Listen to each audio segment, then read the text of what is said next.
Welcome to Tactical Tuesday on Business Agility Now, the podcast powered by Scaled Agile. I'm your host, Adam Mattis. Every Tuesday, I'll share a quick, easy-to-implement tip to help make your time at work a little bit better. Let's get started. Today's episode is brought to you by Safe Studio, a game-changing platform to learn and practice safe, featuring self-paced learning, guidance to apply key concepts to your role, and video tutorials. Check it out today. Now back to the show. Hello, I'm Stefano Giovannini.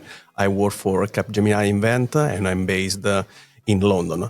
What I want to share with you today is some of the experience from the field around API planning event that we've been supporting lately for a financial service company.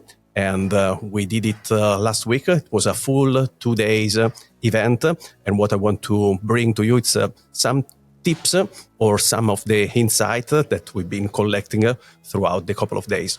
So we were working with a couple of large trains that are required to plan together, and we all gathered together in person to do this planning, a forecast of the activity for the next quarter, and something that you may not realize, but it's really important because a big space that we need to book was split in two different floors. So the LACE team, we were supporting the LACE team, and we split the space with two bigger cluster of teams to be located in two different floors. Even if it may appear as a good idea, but at the end of the day, the location of being on two different floors resulted itself as a sort of impediment because people were not so incentivized to keep running up and down the stairs in order to streamline and to connect with to clarify some of the potential dependencies that they had.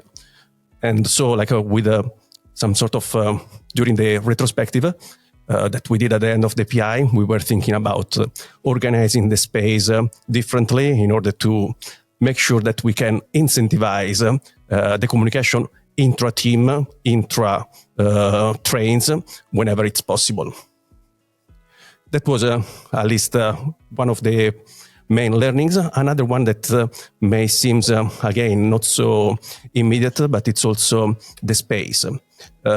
Each team was supported by a physical board, because we know that the single source of truth should have been their backlog. So every time that they were discussing or refining their features, splitting the features into stories, they were doing it directly in their electronic version of the backlog.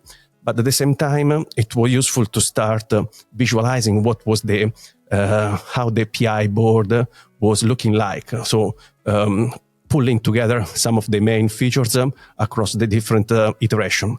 So if you have some space without many flat surface, even if the window where you can stick your flip chart piece of paper and start pulling some of the post-it notes, if you got some surface that it's not so even or with some sort of impediment, because we were using some of the experience learning facilities.